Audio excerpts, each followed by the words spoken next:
네, 반갑습니다. 이온입니다. 이번에 모더나에 대해서 조사를 해봤습니다. 화이자에서 시작해서 백신 기업들을 한번 쭉 둘러보다가 모더나가 지금 어쩌면 저평가 국면에 있을 수 있겠다 라는 생각이 들어가지고 조사를 해봤는데, 일단 유의미한 저가 매수 기회라고 저는 생각을 하고 있습니다. 그래서 그 근거를 소개를 해보도록 하겠습니다. 네, 일단 밸류에이션 지표를 보면은 일단 모더나는 가치주가 되었습니다. 코로나 시기에 매출과 이익이 급증을 하면서 주가 급등을 했었는데, 일단 주가의 정점이었던 21년도를 보면은 요 기업 가치를 매출액으로 나눈 요 EB 세일스 지표가 5에 달했는데, 일단 지금은 거의 1에 근접을 했습니다. 그리고 쉽지는 않았는데 PBR이 지금 1.3 정도에 근접을 합니다. 그리고 PER하고 PCR은 이 회사가 아직 이익이 적자가 나는 기업이어서 일단 산출이 안 되기 때문에 담지 못했습니다. 그리고 그 나머지 지표를 보면은 일단 유동 비율은 390%, 그리고 부채 비율은 8%라서 일단 재무 건전성은 훌륭합니다.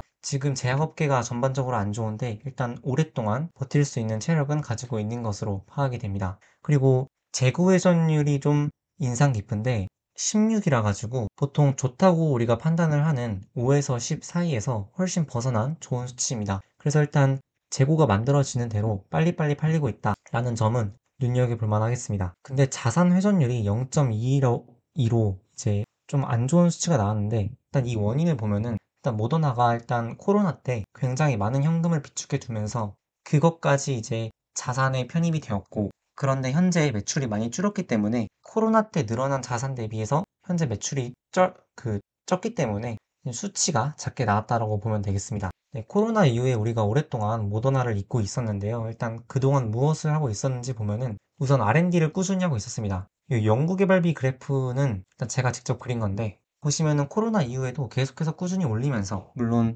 21년도에서 22년도로 넘어가는 시점에 매출이 악화가 되면서 잠깐 주춤하는 모습을 보이긴 했지만은 그 뒤에 꾸준히 계속 올려왔습니다. 그래서 이제 계속 올리다가 최근에 아무래도 너무 매출액에 비해서 연구개발비가 높다 보니까 부담이 돼가지고 이제 최근에 연구개발비를 감축을 하고 있는 모습인데, 어쨌든 여태까지 연구개발을 계속해 왔다라고 보시면 될 것 같고, 또 기사 가져온 보시면은 3년 내 10개 품목의 이제 사용 허가를 받는 게 목표다라고 이제 밝히고 있습니다. 그리고 최근에 제약 업계가 자체가 지금 안 좋아서 인력을 감축했습니다. 하지만 지금 아까 보셨듯이 유동 비율이랑 또 현금 비축량도 많고 또 부채 비율도 적기 때문에 이제 업계가 안 좋다고 해서 이제 얼마 못 버티는 그런 저질 체력은 아닌 것으로 일단 생각이 됩니다. 그 다음에 이제 모더나의 기술력에 대해서 한번 생각을 해볼 건데, 일단 코로나 백신을 세계에서 두 번째로 빠르게 개발을 했죠. 그래서 그때 일단 mRNA 백신 개발 능력은 입증이 되었습니다. 이 mRNA 백신에 대해서는 일단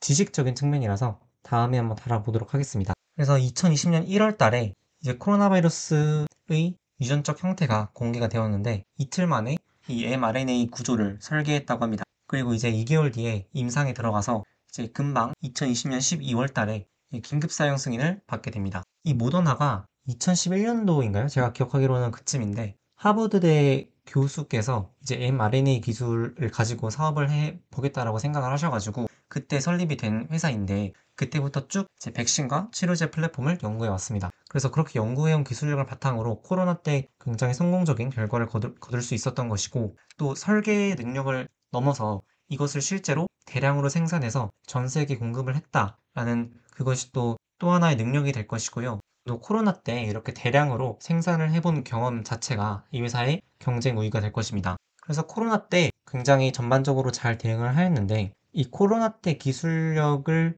이제 완전히 맹신할 수는 없는 것이, 또 코로나 바이러스랑 우리가 또 새로 개발해야 하는 다른 바이러스 분야들은 다른 점이 있기 때문에 코로나에서 성공했던 것이 꼭 다른 데선 성공할이라는 보장은 없으나, 일단 아무래도 어떤 한 분야에서 성공을 해봤던 게 다른 분야에서 계속적으로 확장을 하고 성공을 하는 데 굉장히 큰 자산이 될 것으로 일단 당연히 생각이 되겠습니다. 또 오른쪽은 모더나 이제 최신 소식을 찾아보다 보니까 올해 6월 달에 질병관리청에서 이제 코로나 백신을 500만 도즈를 들여왔는데, 그 중에서 320만을 화이자가 맞고 200만을 모더나가 맡았다고 합니다. 그래서 확실히 아직도 경쟁력이 유효하다라는 것이고, 또 아직 코로나19 백신으로 지금 매출이 유지가 되고 있는 것으로 보이는데, 보면은 코로나19가 아직도 고령층에서는 중증으로 진행될 확률이 높아서 아직 백신 수요가 많다고 합니다. 그래서 아직 코로나는 이제 끝나지 않았나라는 생각을 저도 하고 있었는데, 일단 이 기사를 접해서 좀 생각이 바뀌었습니다. 네, 그리고 가장 중요한 신약 개발 현황입니다.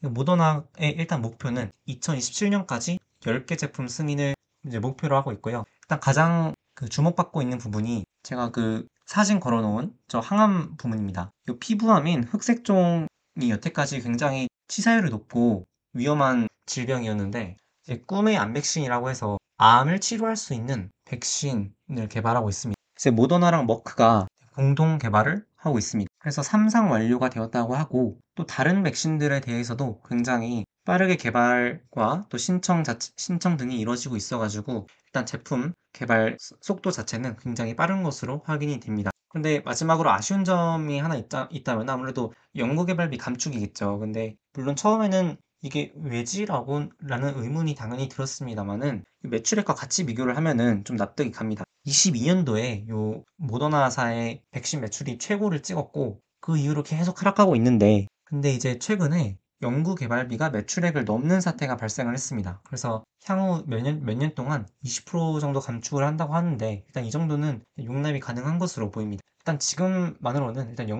매출액 대비 연구 개발비 비율이 100%에 달하는 거니까, 일단 이 정도는 어느 정도 고려를 해야 하지 않겠나라는 생각을 합니다. 네, 모더나 분석 여기까지입니다. 감사합니다.